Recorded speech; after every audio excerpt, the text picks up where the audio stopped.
And to motion number 7, relating to the Independent Parliamentary Standards Authority. Minister. Move. The question is, as on the order, paper. Jessica Morden. Thank you, Madam Deputy Speaker. And in the absence of the Leader of the House, I just wanted to briefly rise and support the motion. There's been a fair and rigorous process to appoint the new member of the IPSA board to fill the vacancy created by Richard Lloyd, who I know has gone on to be the chair of IPSA.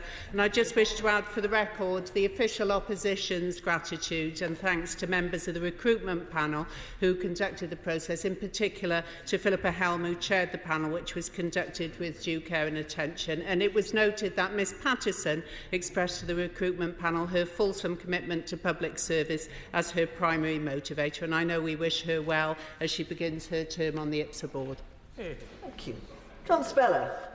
Thank you, Madam Deputy Speaker, and I can give the Leader of the House the time to recover from his other duties that he's been undertaking during the course of what has undoubtedly been a busy day.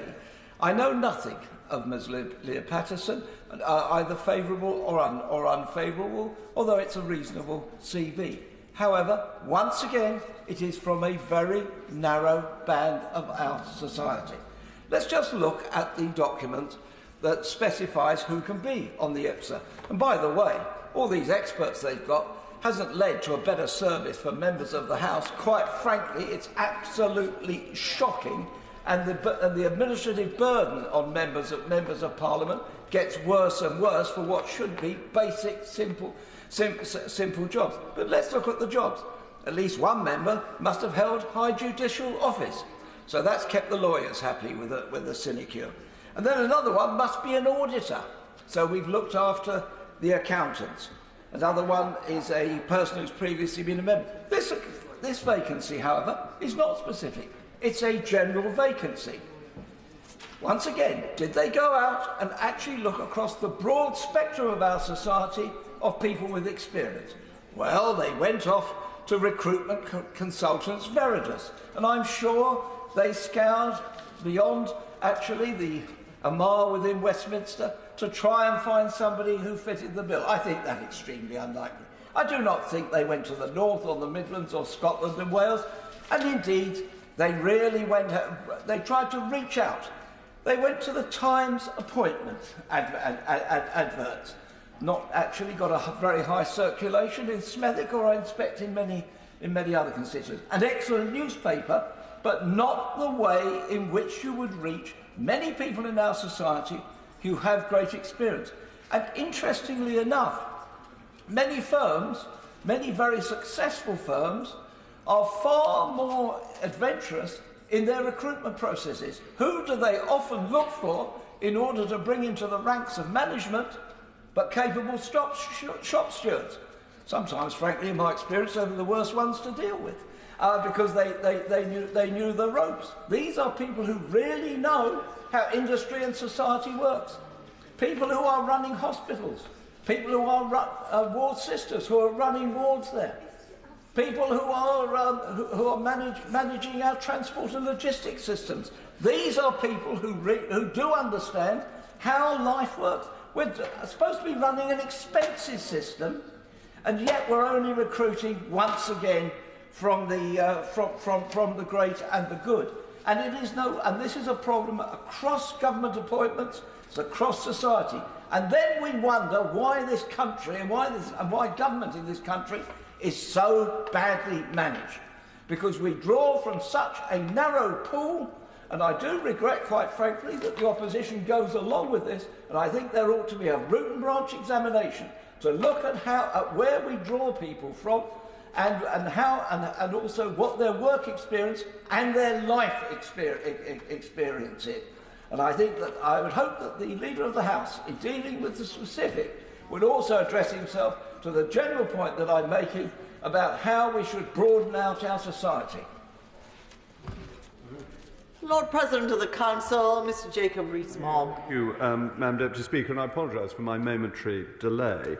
The motion proposes that an humble address be presented to Her Majesty, praying that Her Majesty will appoint Lea Paterson to the office of Ordinary Member of the Independent Parliamentary Standards Authority for a period of 5 years, with effect from the 14th of March 2022.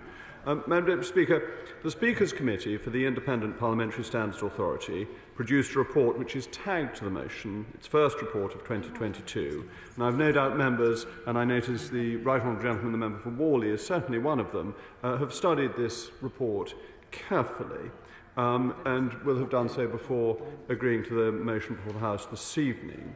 And I do want to thank Philippa Helm for running the selection process and doing it diligently. I would like to try and respond to what the Right Honourable Gentleman, the member for Warley, says, because I think it is important.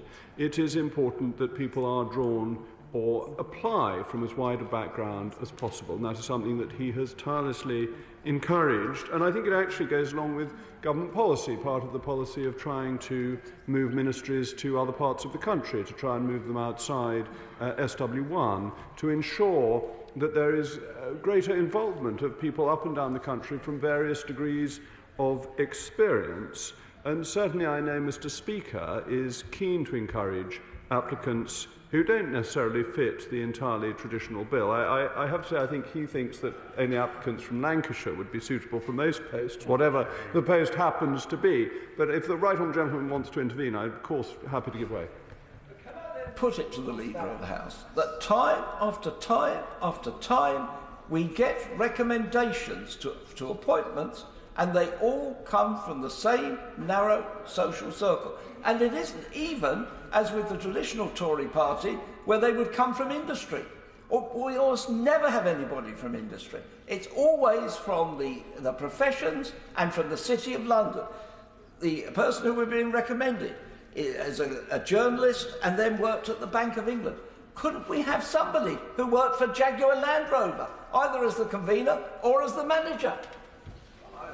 The Right Honourable Gentleman makes a very fair point. I think we do want to fish in a bigger pool, and I think we should always be very concerned about what might be called broadly the quangocracy. That we don't want this country run by people who pass and bounce from quango to quango and pick up nice appointments along the way. However, I think on this occasion, of course I go with the Honourable Gentleman. I'm very grateful to him for giving way in response to the point that he's just made there, and his earnest desire that he expresses to ensure we broaden the pool. Can you just tell us, in this particular case, what are the examples he can point to in terms of the way the recruitment panel attempted to broaden the pool? The process of the recruitment panel are all set out in its report, what it looked at. It had a number, quite a large number, of applicants, and it has to be said that Lea Paterson was the outstanding applicant by a long margin, and is not a characteristic quangocrat, that hasn't been her career.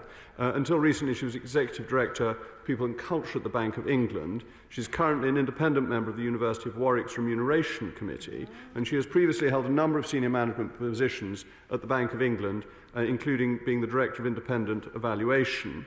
And before working for the bank, she was a journalist as economics editor at the Times. Now, I'm afraid I have a particular bias in favour of the Times, it being the great newspaper of record and having fantastic editors, particularly in the 1970s. But journalists are not typical quangocrats, it has to be said. They're the ones normally throwing stones into the pools of the quangocracy. So I don't think that is the type of person we have appointed today. But I do take very seriously the criticisms from the Right Honourable Gentleman. I think it is really important that we try and attract people of ability from across the country, because that's what we're trying to do as members of Parliament. We come together from across the country to try and support a government that will act with wisdom and discernment, which I'm glad to say is what we have got at the moment. So I hope that the Right Honourable Gentleman will continue his campaign. I know there are people who are sympathetic to it, but in the meantime I am proud to be able to recommend this humble address to the House, and if the appointment were to be made, Lea Paterson will serve on IPSA for 5 years, and therefore I commend this motion to the House. Thank you. The question is, as on the order papers. May that opinion say aye? Aye. Of the contrary, no. I think the ayes have it. The ayes have it.